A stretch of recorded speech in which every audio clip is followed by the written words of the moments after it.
I still remember exactly where I was standing, right next to the fridge, with my acceptance letter crumpled slightly in my hand from how tightly I was gripping it. My heart was pounding with a mix of hope and nerves. The University of Southern California had just emailed me. My transfer application was accepted. I had been going to community college full-time while juggling 3 part-time jobs. I wanted more than anything to finish my degree at a real university, and now I had the chance. All I needed was a little help. So I walked into the kitchen where my mom was slicing mangoes and my dad was scrolling through his phone. My voice cracked when I said it, but I smiled anyway. "Mom, Dad." I got in. They looked up. No excitement, no joy, no, "We're proud of you," just silence. I swallowed hard and continued. "I've saved up a bit, but the tuition, I can't cover it all. I was wondering if you could help me, just a little, maybe even a loan." My mom looked me straight in the eye and said with the coldest voice I've ever heard from her, "Don't expect a single rupee from us." No hesitation, no explanation, just those words. Then she turned back to her fruit as if the conversation was over. And my father? He didn't even lift his eyes from his screen. Not a word, not a gesture, not even a blink. It felt like the ground had dropped beneath me. Not because I didn't expect struggle. I was used to working for everything. But because I never thought I'd have to fight for belief, for backing, for my own parents. In that moment, it wasn't about money, it was about value. I realized they didn't believe in me. They never had. I walked out of that kitchen with my throat burning and my hands shaking. But I promised myself something right then. If I ever made it, I'd do it without them. And one day, they'd come to me, and I'd be ready. Growing up in my house always felt like I was living backstage to someone else's performance. My name is Aanya, and I was the second born, the afterthought. My older brother Rishi, he was the show, the prodigy, the future CEO, apparently. Everything he touched was met with applause, even when it crumbled. Me? I could win a statewide essay competition, and my mom would just say, "That's nice, but Rishi's internship is at a real company."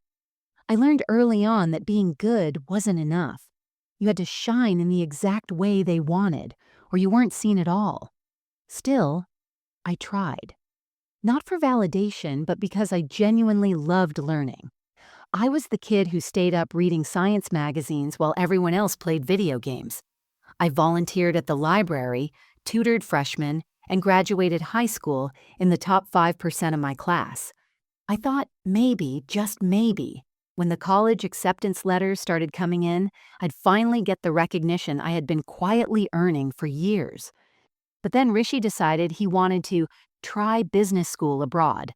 Within 2 weeks, my parents were wiring money, planning his send-off, and throwing a going-away party complete with cake and speeches. Meanwhile, I got into UCLA, and they barely blinked. "You should probably stay close to home," my mom said. "You're not like Rishi. You'll need help adjusting," my dad added. They didn't mean emotional support. They meant money. And by help, what they really meant was, don't expect much. So I adjusted. I went to a local community college instead. I worked at a grocery store on weekends, cleaned Airbnbs between classes, and sold used textbooks online just to afford supplies. I paid for every single unit myself. At first, I thought they just needed time. Maybe when they saw my grades, they'd come around. Maybe they'd recognize the work I was putting in. So every semester, I printed my transcripts and left them on the dining table. They were always untouched. But what really stayed with me wasn't the silence. It was the little comments. Like the time I mentioned a scholarship I was applying for, and my mom said, "Let's hope they don't think you're too average." Or when I got promoted at the cafe to assistant shift lead, and my dad chuckled, "So? Head barista?" Wow. I stopped talking about my achievements after that. I just worked. Sometimes I'd see families come into the cafe, moms hugging their daughters, dads asking about midterms, siblings teasing each other over caramel lattes, and I'd wonder what it felt like to be part of a team. My family felt more like a company I'd already been laid off from. Rishi, of course, started failing classes overseas. First, it was the wrong curriculum, then language barriers, then a breakup with his girlfriend. But no matter what, my parents always made excuses for him. They even took out a loan to get him back on his feet. I overheard my mom one night saying, "He's still our future. He just needs guidance." That line hit me so hard, I had to step outside. I stood in the backyard staring at the stars, wondering how you could pour your soul into something, school, work, family, and still be invisible. But maybe the worst part wasn't the favoritism. It was knowing they believed Rishi would eventually succeed, no matter how many times he failed. And they believed I would fail, no matter how many times I succeeded. That was the weight I carried every day. Quiet, heavy, unacknowledged, but it pushed me harder than anything else ever could. By the time I got the acceptance letter from USC, I wasn't just hoping for support. I was clinging to the last thread of the idea that my family would one day be proud of me. What I got instead was the final nail in the coffin. "Don't expect a single rupee from us." That was when it clicked. I was never part of their vision of success. I was the reminder that they'd built a home where love was conditional and belief came with a price tag. But that day in the kitchen, I stopped trying to earn it. I decided I'd build a life where I didn't have to prove my worth to anyone, because I already knew it, even if no one else did yet. There's a strange kind of silence that follows you when people have already decided you're not going to make it. It's not the silence of indifference. It's more like quiet condescension. A smile that says, "Oh, that's cute," when you talk about your goals. A nod that means, "Good luck with that," even when you didn't ask for it. That's what I lived with every single day. After my parents made it clear I was on my own, I stopped asking for help altogether. I enrolled at USC part-time because that's all I could afford. I worked from 5 to 8 in the morning at a diner 2 blocks from my tiny studio apartment. I'd go straight to class afterward, barely having time to change out of my uniform. By noon, I was behind the counter at a bookstore near campus. And 4 nights a week, I delivered groceries until midnight. I didn't do it because I wanted to prove anything to them. I did it because I had no other option. It was either grind or drop out. And dropping out, that felt like giving up on the only thing that still made sense to me, my education. But even in the chaos, I was still invisible. My parents never asked how I was doing, not even once. Rishi, meanwhile, had returned from abroad by then, claiming he needed time to recenter. He got a job at our uncle's real estate firm through a favor, despite being wildly underqualified. My mom made him breakfast every morning like he was still in high school. I saw her post about his ambition on Facebook. I wish I was exaggerating. Me? The most I got was a group text on Diwali that said, "Hope you're doing well, Beta." I was the daughter who couldn't get a loan from her parents but somehow always got blamed for distancing herself from family. They made it sound like I abandoned them, like I chose pride over connection. No one asked why I was never home. No one wanted to know that home stopped feeling like home a long time ago. And it wasn't just my family. Friends drifted away too. College was a different world.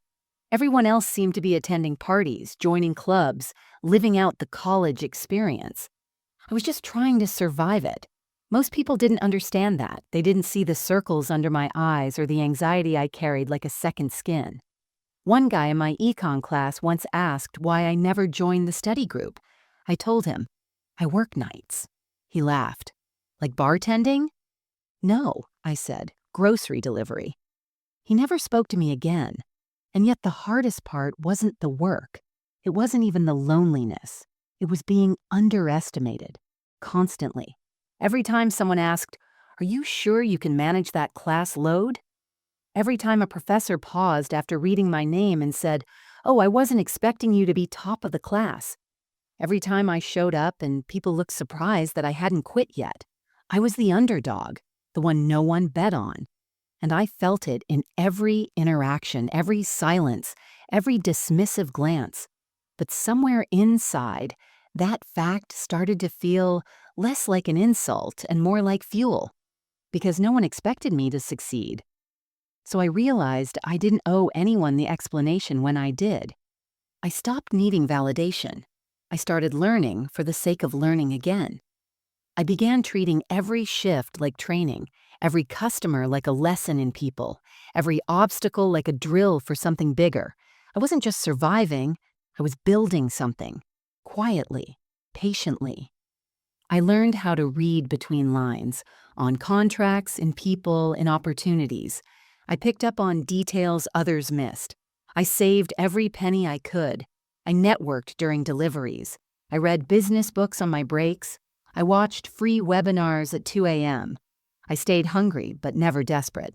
And maybe most importantly, I learned to be alone. Not the sad kind of alone, the strong kind.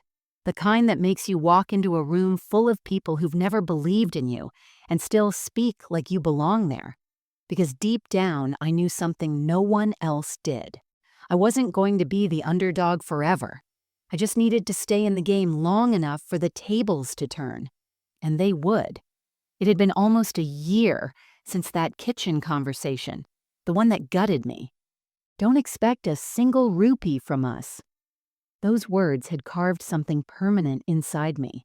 I hadn't been home since. We exchanged the occasional message, mostly my mom forwarding religious quotes or my dad sending dry birthday greetings, but otherwise, radio silence.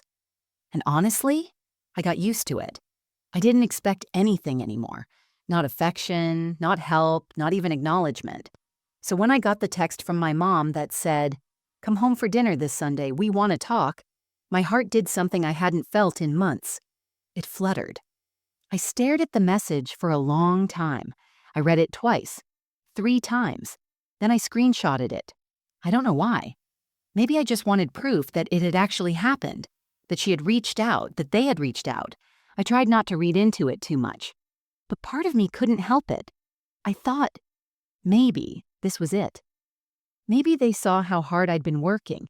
Maybe a family friend mentioned they saw me managing the bookstore. Maybe my name came up somewhere good. Maybe they realized I was still worth betting on. I didn't want money. I didn't even want praise. I just wanted to hear my mother say, "We were wrong." Or even, "How are you holding up?" That would have been enough. So I spent that whole week preparing emotionally, rehearsing how I'd act calm, composed, unbothered. I reminded myself not to cry, not to fall for anything fake. But I also couldn't kill the hope completely. Not yet. Sunday came. I put on one of my cleanest outfits, a navy blouse I'd bought on sale and ironed 3 times to make sure there wasn't a wrinkle in sight. I tied my hair back, wiped my under-eye circles, and practiced my smile in the mirror. I even stopped by a local bakery and picked up a chocolate tart, my mom's favorite. Walking up to the front door of my parents' house was surreal. Everything looked the same, but I felt like a stranger knocking on it. When my mom opened it, she acted like no time had passed. "There she is," she smiled, pulling me into a hug I didn't know how to return. I stepped inside, the same photos on the walls, the same scent of sandalwood and leftover curry. It was warm, familiar, dangerous. Rishi was already at the table, grinning like he knew something I didn't. My dad poured juice into glasses and said, "It's good to have everyone together again." I sat down slowly. We made small talk for a bit. My mom asked how my side jobs were going. I told her I'd recently been promoted to store supervisor. Her smile froze slightly, like she was hoping for something more impressive. Then, halfway through the meal, my dad cleared his throat and said, "So, the reason we invited you tonight—" Here it comes, I thought. The apology, the turnaround. But instead, my mom continued, "We think it's time you stop stretching yourself so thin. You don't have to keep chasing a degree that might not pay off." My fork hit the plate. "What?" I asked, trying to keep my voice from shaking. "We've been talking," my dad said. "You're smart, Aanya, but you're making life harder for yourself. We just think maybe it's time to be realistic. Come work with us." Help with the family. Rishi's got a few ideas. He could use your support. Support. They weren't here to check on me. They were here to fold me back into the old script, where Rishi leads and I follow, where I'm the support act in someone else's show. I looked at them. I looked at the untouched chocolate tart in the middle of the table, and I felt it again, that drop in my stomach, that sinking feeling of being baited by hope, only to be reminded where I stand. I stood up quietly. "I've got an early shift tomorrow," I said, grabbing my bag. "But you just got here." My mom frowned. I paused in the doorway. My voice stayed steady, but my chest felt like it was caving in. "You asked me to come home," I said. "But it's not home if you only want me when I'm useful." Then I walked out, past the place I once called safe, past the people I used to chase approval from, and this time, I didn't look back. The false hope had died, but something stronger was taking its place. Determination. You'd think after everything that had happened, I'd stop being surprised, stop expecting people to change. But it turns out the heart is stubborn. 2 months after that dinner, I got a call from my cousin Tara. She was getting engaged and having a big celebration at her parents' house. I hadn't seen her in a while, but we used to be close growing up. Sleepovers, inside jokes, sharing eyeliner before family functions. So when she said, "Please come, Aanya," it would mean a lot to me. I didn't hesitate. Even when she added, "Your mom and Rishi will be there too," I said yes. Part of me was nervous. The other part wanted to prove something, that I wasn't broken, that I was doing okay, that even if they didn't notice me before, they would now. I saved up to buy a simple emerald green dress from a discount boutique downtown. It was classy, modest, and made me feel just a little powerful. I even managed to book a day off all 3 jobs, something I hadn't done in over a year. The party was full of chatter and soft music, fairy lights strung across the backyard, and trays of food passed around like clockwork. I smiled and hugged relatives I hadn't seen in years. They all gave me the same look, surprise, like they weren't expecting me to show up at all. Then I heard it, Rishi's voice, louder than necessary. He was holding court surrounded by a small circle of uncles and family friends, talking about his new real estate strategy business. I stood a few feet away, invisible, and then it happened. Someone asked about me, casually, like a throwaway. "What's Aanya up to these days?" Rishi didn't miss a beat. He grinned and said, "Oh, you know Aanya. She's still exploring all her passions. Last I heard, she was managing lattes or lifting grocery bags or something." The group chuckled. I froze. Another uncle joked, "At least she's strong, right?" Good biceps come in handy. More laughter, light, dismissive, cruel. And my mother? She was standing right there, just watching, not interrupting, not correcting, not defending. She laughed too, a soft, embarrassed chuckle, like she didn't want to be associated with the punchline. But she wouldn't dare oppose it either. I wanted to melt into the ground, not because of what they said, honestly, I'd heard worse, but because of who said it.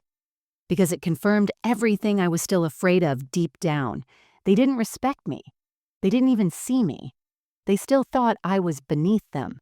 Still thought my effort was a waste of time. Still thought I had no future. I slowly backed away from the group, hands shaking, face hot. I found a quiet corner near the patio and sat down, trying to catch my breath. I thought I had toughened up. I thought I didn't care anymore. But being laughed at by your own brother in front of your mother, surrounded by people who once held you as a baby, that does something to you. I waited until the music got louder and people started dancing. Then I slipped out. No goodbyes, no explanations. I walked 6 blocks to the train station in my green dress, holding my heels in one hand because I couldn't feel my feet anymore anyway. I sat alone on that train back to my apartment, staring at my reflection in the dark window. The girl in the glass looked tired, yes, but not defeated. Something snapped into place that night. No more hoping for them to see me. No more chances, no more quiet patience. If they couldn't see me now, they never would, until the day I made myself impossible to ignore. And I wasn't going to wait for that day to come. I was going to create it. I'd been the joke in the room once. I'd never let it happen again. The train ride home from Tara's engagement party felt longer than usual. The rhythmic hum of the tracks should have been soothing, but all I could hear was Rishi's voice echoing in my mind. She's still exploring her passions. Laughter, dismissive, cruel, familiar. It didn't just sting, it reopened something. Not a fresh wound. No, this one had been carved years ago. It was the slow, aching realization that no matter how much progress I made, my family would never see me as more than the one who didn't measure up. And my mom's laugh? That hurt the most.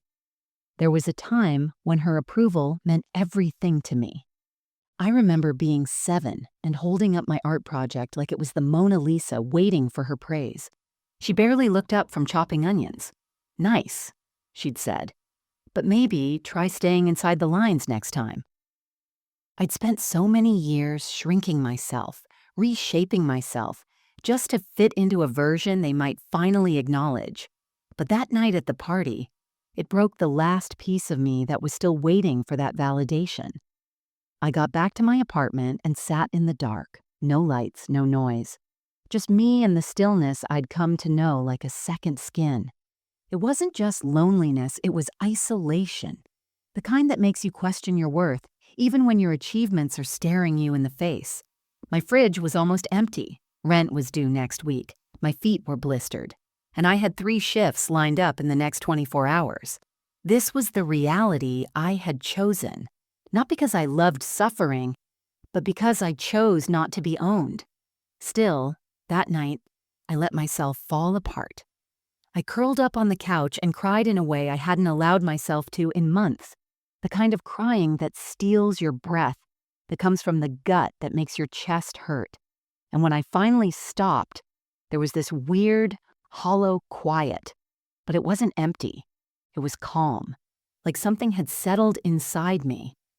I realized I had been living my life in emotional debt, constantly hoping for repayment from people who never planned to give anything back. And now that hope was gone. Oddly enough, that left space, room to grow into something else. The days that followed were hard, but I didn't break again, not like that. Instead, I leaned in, to the work, to the grind. I became mechanical, efficient, cold. I stopped texting my mom. I muted our family group chat. I even archived old pictures with Rishi because looking at them made my stomach twist. I started eating meals in silence at the bookstore's break room instead of calling old friends. Most had stopped checking in anyway. It's funny how people vanish when your story gets too uncomfortable. But I didn't resent it anymore. I started seeing it for what it was, a filter. The people who drifted weren't cruel. They were just part of a different world, one where support came from safety, not survival, where dreams didn't come with a price tag, where success wasn't a solo sport. That wasn't my world. Mine was late-night bus stops and caffeine headaches and writing term papers between shifts. Mine was budgeting every dollar and learning to patch my own shoes. Mine was feeling invisible, but choosing to show up anyway.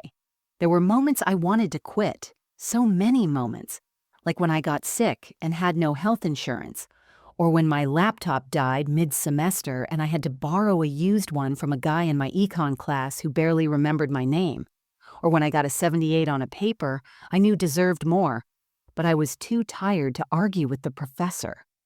But every time I got close to giving up, I remembered that night, that laugh, that circle of people who thought they had the right to define me, and I'd get back up.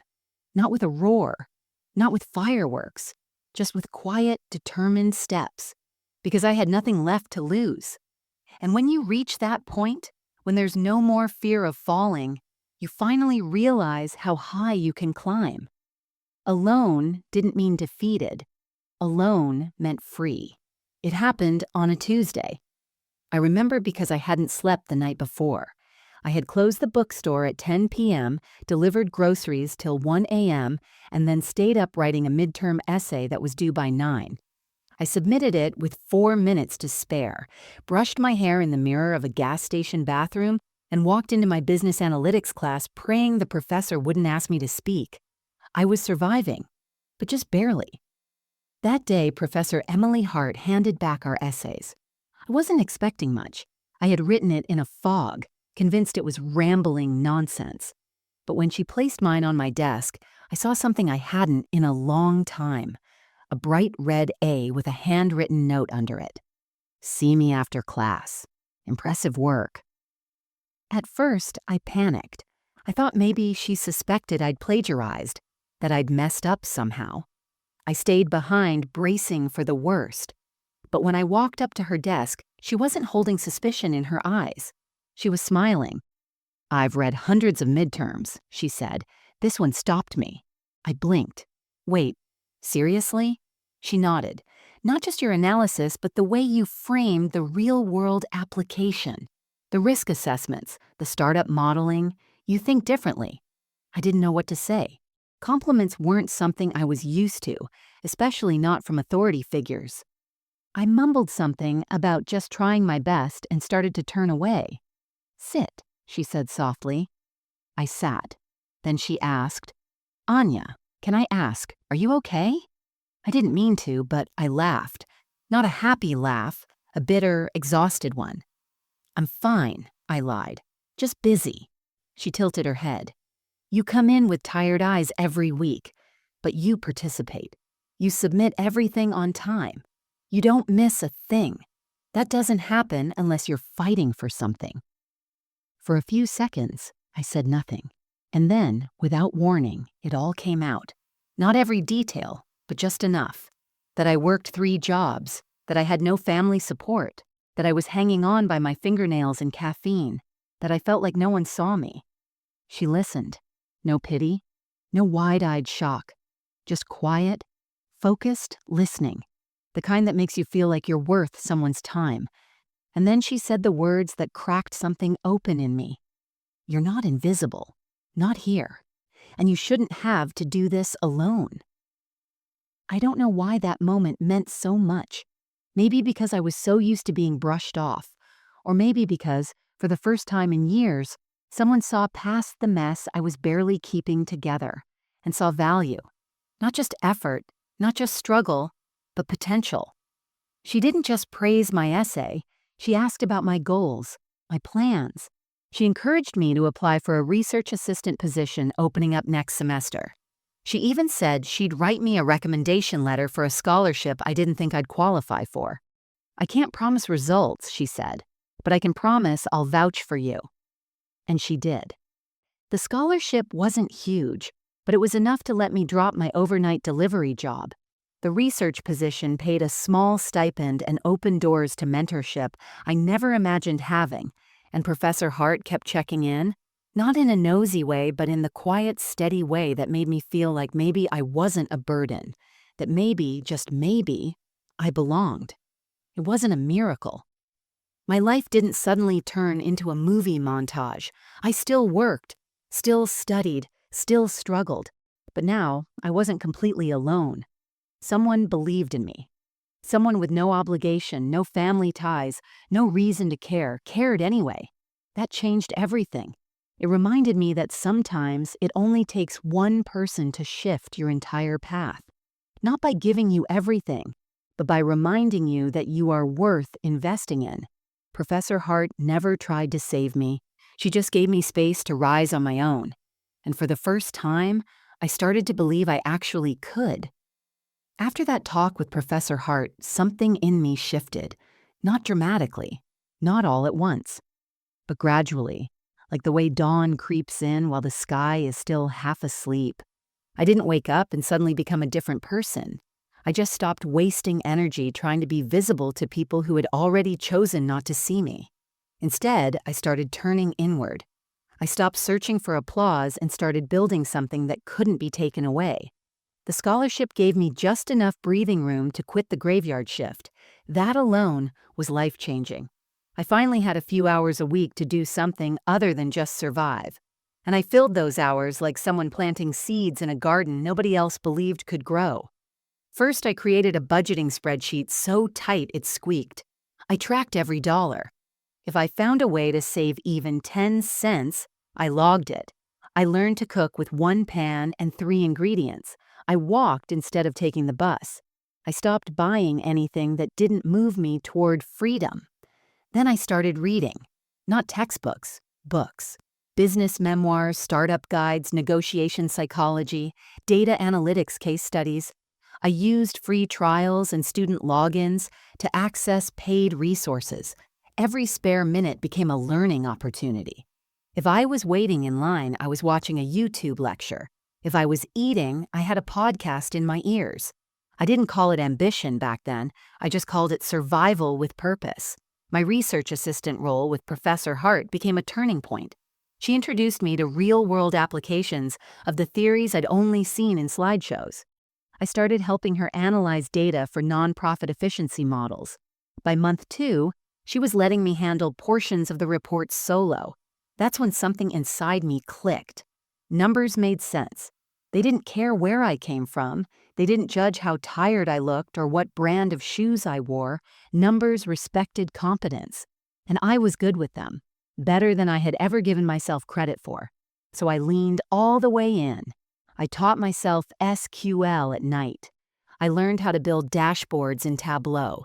I created a mock data project about local food delivery businesses just to practice, then posted it online under a pseudonym. It got picked up on a small analytics blog, and I remember staring at the email in disbelief when they asked if they could feature it. Nobody knew what I was doing. Not my parents, not Rishi, not even most of my friends. Because by now, I'd learned the most powerful moves are made in silence. I started applying for internships using the name A.R. Kapoor instead of Aanya, not to hide who I was, but to sidestep the assumptions that came with being a young woman with an Indian name in a white male-dominated space. I got rejected a dozen times. Then I got one interview, then a callback. I landed a paid summer internship at a mid-sized tech firm downtown, working with their analytics team. It wasn't flashy, but it was real. I showed up early, asked smart questions, took notes during lunch breaks, and stayed late when no one else did. They didn't know about the girl who used to deliver groceries. They just saw someone reliable, resourceful, sharp. And I liked it that way. I wasn't hiding my past. I was outgrowing it. Quietly. Fiercely. I still lived in my cramped apartment. Still skipped dinners sometimes. Still had days where I cried on the floor from exhaustion. But now, I also had something else. Momentum. I had income. I had growing skills. I had connections. I had proof, actual measurable proof, that I wasn't some lost, wandering girl trying to find herself. I was building, brick by brick, bite by bite, line by line. I used to think the only way to prove yourself was to get recognized, to win the spotlight, to be seen. Now I understood. Real power doesn't always announce itself. Sometimes it works late into the night. Sometimes it takes the long way. Sometimes it looks like a tired girl staring at a screen while everyone else is out partying. And that girl? She wasn't just surviving anymore. She was preparing to rise. The strangest part of growing is realizing the people who once defined you haven't updated their definition. By the time I turned 27, I had a full-time role at the firm that once took me on as an intern. I had worked my way up to managing mid-level analytics projects. I had a small but loyal list of freelance consulting clients on the side. Small business owners, nonprofit teams, even a couple of e-commerce brands looking to optimize their supply chains. I wasn't rich. I wasn't flashy. But I was stable, independent, and most importantly, free. And yet, back home in the minds of my family, I was still the girl who couldn't afford tuition. The one who chose to struggle instead of just accepting help from her perfect brother. The one who was too proud to come home. They still spoke about me like I was a phase someone outgrows. And that ignorance? It stopped hurting and started amusing me. I didn't keep in touch much, not because I was angry, I just didn't see the point. My mom occasionally forwarded temple blessings and wellness articles. My dad would drop the odd "hope all is well" during cricket finals. Rishi? Radio silence unless he needed something. Every now and then, I'd hear things through the grapevine.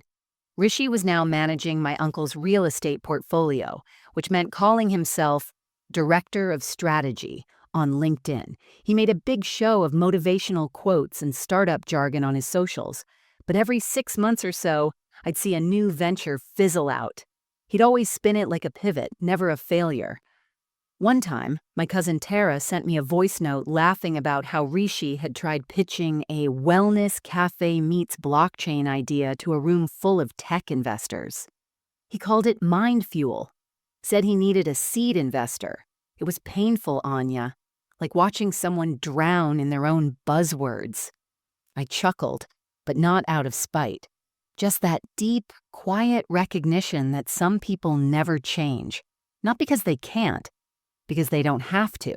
The family still saw him as a visionary, a work in progress, a misunderstood genius. Me? I was still figuring things out. I tested it once, just out of curiosity. I posted a simple update on Facebook. Excited to be taking on new clients for independent analytics consulting. DM for rates. It got 3 likes. One from an old college friend, one from my ex-roommate, one from someone I didn't even know. Not a single word from my family. No congrats, no questions, no interest. But then 2 weeks later, Rishi posted a grainy photo of a whiteboard with the caption, "Big moves coming soon. Your mindset, legacy building." He got 174 likes and 24 comments calling him inspirational. I don't say this to complain. I say it to prove how blind people can be, even to the people standing right in front of them. Their version of me was frozen in time, and that worked in my favor. While they stayed busy pretending to be visionaries, I was laying the foundation for something real. I had spent the past year preparing for a major leap.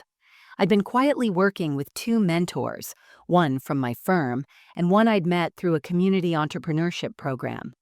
We'd brainstormed, mapped, and budgeted every detail of what would soon become my own analytics and strategy consultancy. It was going to be lean, client-focused, and positioned towards small to mid-sized businesses who needed growth insights but couldn't afford bloated agencies. I didn't have a launch party, I didn't send out family emails or create viral posts. I just registered the business, signed the lease on a small shared office space in downtown LA, and got to work. When I designed my office space, I kept it minimal. White walls, matte black furniture, clean lighting.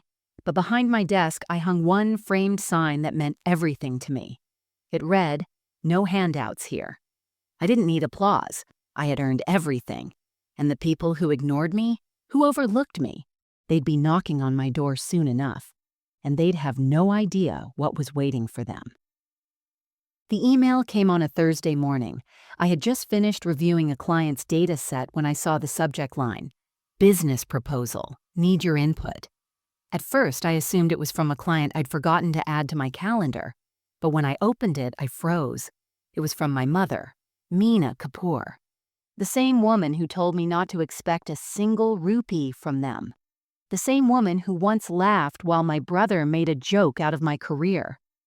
I stared at her name in the sender line for a long moment. My hands went cold.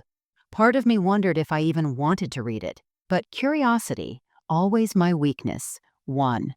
The message was formal. Too formal, like a stranger trying to sound polite. "Dear Anya, hope this finds you well. Your father and I have been working with Rishi on a new family venture, a boutique fusion restaurant. We believe it has strong potential but requires an experienced hand with operations and financial strategy. We've heard from a few family friends that you've been doing well professionally.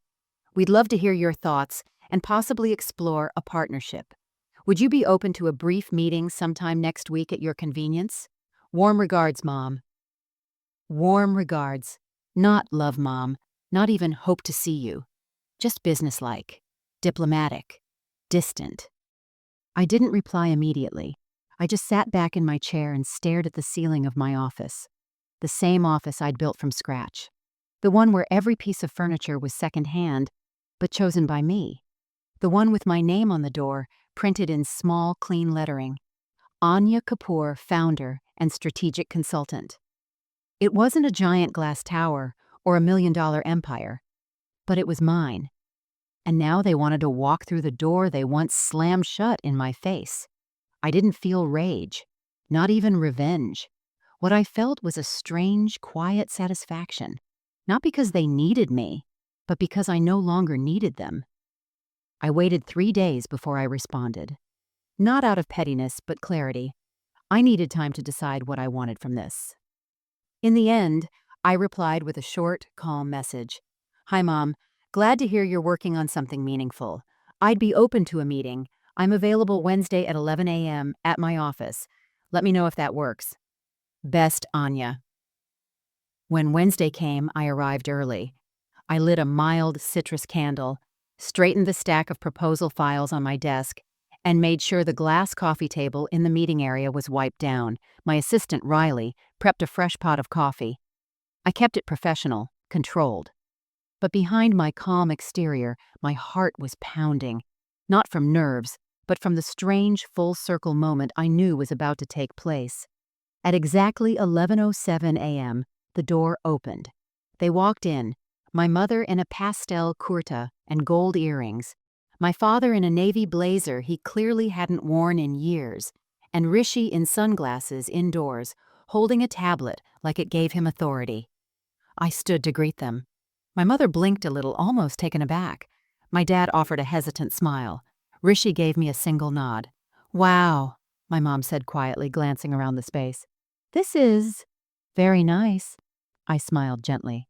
"Thank you. Please have a seat." They sat across from me like clients, not family.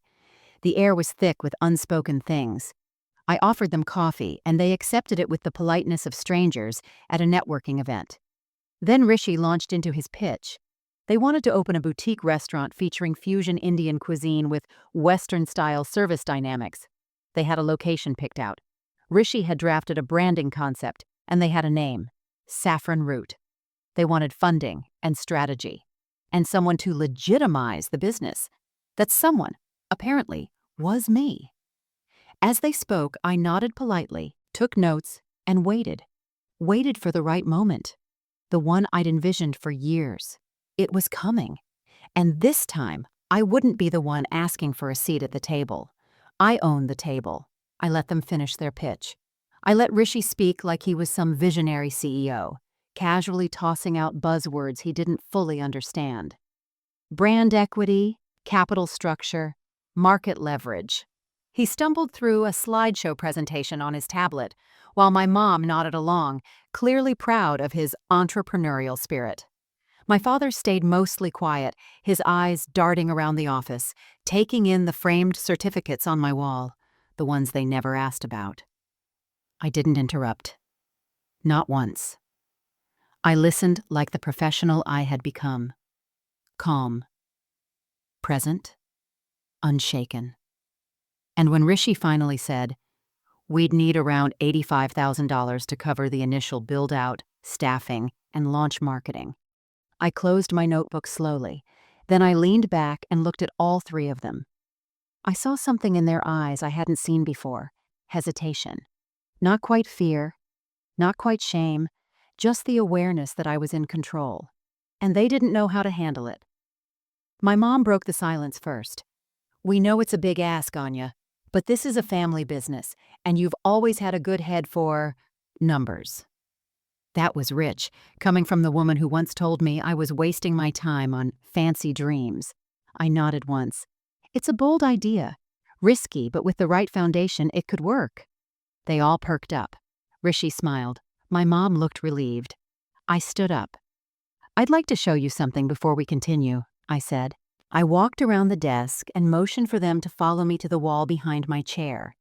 There, framed in sleek black and mounted on the wall, was a sign I had custom-made on the day I opened my business.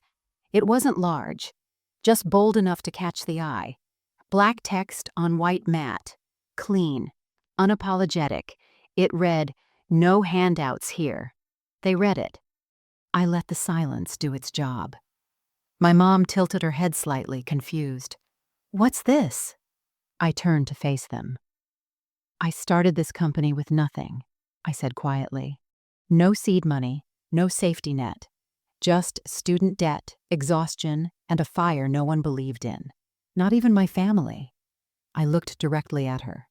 "I worked 3 jobs to pay for my education, slept 4 hours a night, learned from scratch, built every inch of this place on my own." She blinked but didn't speak. I turned to my father. "You both made it clear years ago that I should never expect a single rupee from you. And I didn't. Not then. Not ever."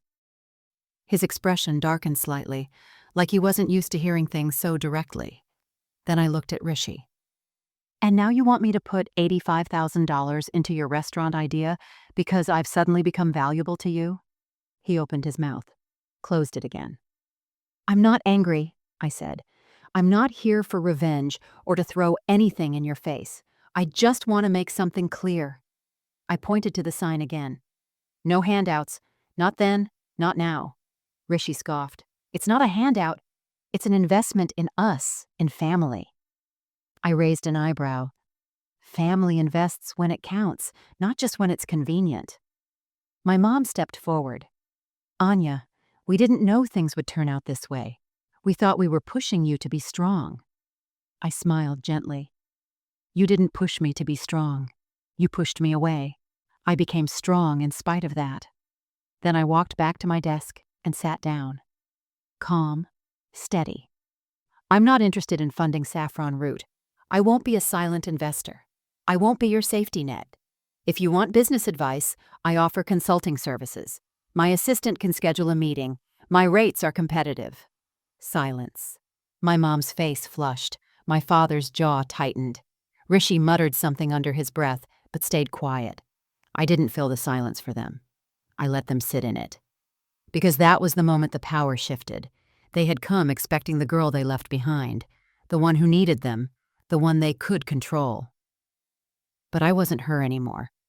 I was the woman who had built something they couldn't touch, and I had just reminded them exactly who they were dealing with. They didn't speak at first. The room went so quiet I could hear the ticking of the tiny wall clock above my whiteboard. My mother looked like she had just been slapped with silence. My father kept glancing at the sign behind me. "No handouts here," as if trying to convince himself it wasn't meant for him. But it was, and he knew it. Rishi was the first to break. He leaned back, arms crossed, trying to smirk his way through the discomfort. "You're seriously going to make this about the past? Come on, Anya. People move on. You've clearly done well. Why can't you just be generous?" I tilted my head. "Generous?" I asked softly. "You mean the way you were when you called me a coffee girl in front of half the family? Or the time you laughed about me lifting groceries to make rent? That kind of generous?" His smirk disappeared. He didn't think I remembered. Or maybe he thought I'd buried it somewhere, like a doormat would. But I hadn't. I never did. I just waited until the day I could return those memories with receipts. "Things were different back then," my mother said quickly, stepping in. "We were under stress. Rishi was struggling with his own path. We were all just trying to figure things out." It was almost comical, watching them scramble to explain their indifference like it had been some noble parenting strategy. As if turning your back on your daughter during the most pivotal years of her life could be spun into some accidental lesson in resilience. "I get that," I said evenly. "People make mistakes, but mistakes are things you try to fix. What you did was a choice you stood by, over and over again." My mother opened her mouth to reply, but nothing came out. I could see it in her eyes, the realization that she had underestimated me, that she had pushed me into silence for so long she never imagined I'd come back stronger, that I'd be the one with the desk, the one with the power, the one who didn't need their permission anymore. "I just thought," she said finally, "we could move past all that." I didn't answer right away, because that was the moment I realized something I hadn't admitted to myself until now. I had moved on. They hadn't. They were still stuck in the version of the story where I was the girl they didn't invest in, the one who should have collapsed under pressure, the one they thought would come crawling back when life got too hard. Instead, I'd built my own name, my own business, my own peace. And now they had to sit in the consequences of their choices. I'm not bitter, I told them. I'm not trying to punish anyone, but I have policies and boundaries. The people I work with, clients or not, must respect those.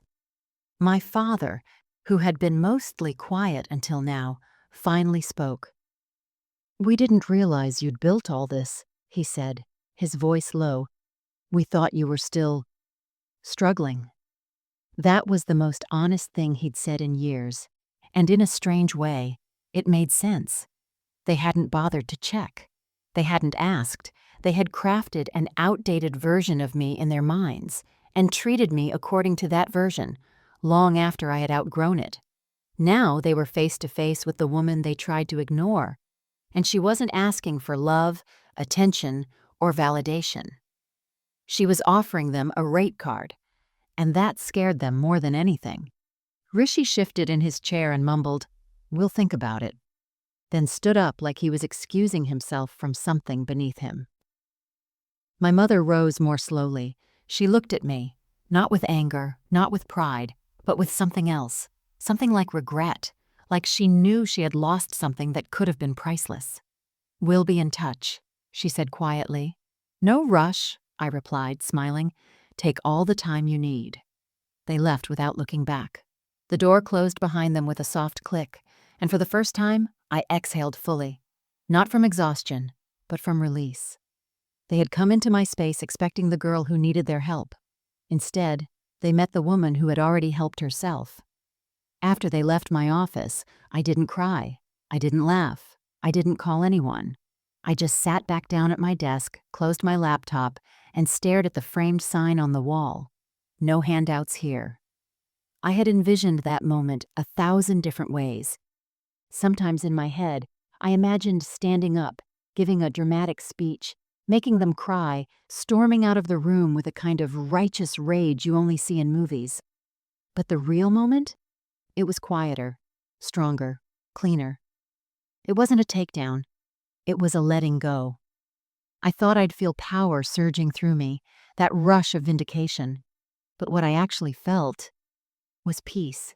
And I realized something important. Revenge is loud, but healing is silent. That meeting wasn't about finally proving myself to them.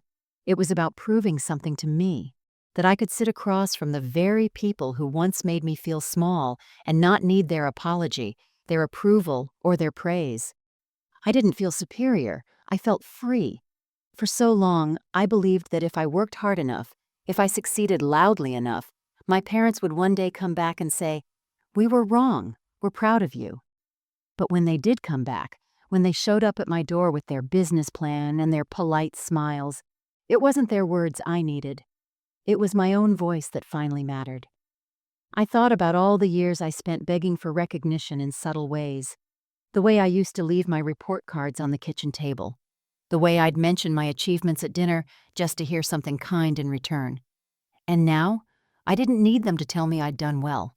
I knew I had, because I'd done it without shortcuts, without handouts, and without the emotional scaffolding most people take for granted. I earned my degree while paying every dollar myself. I started my business from scratch. I made decisions based on who I wanted to become, not who others told me I was. And the irony? The very people who once told me I was being unrealistic came to me for help because they had no clue what they were doing. I was no longer the underdog. I was no longer the background character in my own life. I was the main story now, and not because I sought revenge, but because I reclaimed my voice. Later that night, I walked to a small cafe near my office. I ordered myself a hot chai and sat by the window, watching the city lights flicker like little promises in the distance. I looked around at the people laughing, working, living their lives, and for once, I didn't feel like I was behind. I was exactly where I was supposed to be. I opened my journal, something I hadn't touched in months, and wrote one sentence. I did it, and I didn't need them to clap. Because growth doesn't need applause, and strength doesn't require an audience. It just needs a decision. One moment where you choose to stop chasing the people who won't see you and start becoming the person you were always meant to be. I didn't know what would happen next, whether they'd reach out again, whether we'd ever repair what was broken. But I knew one thing for certain. If they did come back, it would be on my terms. Because I was no longer the girl who waited to be seen. I was the woman who had already arrived, and that was enough. A few weeks passed, work picked up. I signed 2 new clients. I even hired a part-time associate to help me manage the increasing load. Someone whose story reminded me a lot of my own. Bright, overlooked, eager. Mentoring her gave me something I didn't realize I needed. The ability to give the kind of guidance I once wished I'd received. I had moved on, or so I thought. Then one night, as I was finishing emails at my desk, my phone buzzed. A message from my mom. It wasn't a forwarded prayer chain or a blurry picture of a temple idol. It was something real. Anya, I've been thinking a lot about what you said. I know we failed you. We didn't see your struggle. I thought tough love would make you strong. But I see now that it only made you distant. I'm sorry. I stared at the screen for a long time. It wasn't dramatic. It wasn't overly emotional. But it was honest. That made it feel heavier than any long-winded apology ever could. My first instinct wasn't to reply. I'd waited years to hear words like that. But now that they were here, I didn't know how to hold them. They felt late, and yet they also felt necessary. I let the message sit for a day, and the next morning I replied, "Thank you for saying that. I didn't need perfect parents. I just needed parents who saw me. I hope one day we can talk more. Not as the daughter you expected, but as the woman I've become." She replied within minutes, "I'd like that. I really would." It wasn't a full reconciliation, not some magical fix. We didn't hug in a movie-worthy montage. There were still years of silence between us. Still moments I wasn't sure we could ever revisit without falling apart. But it was something. A crack of light in a wall that had stood between us for far too long. A few days later, she sent me a photo. It was of my old bedroom back home. My childhood trophies and certificates had been dusted off and arranged on the bookshelf.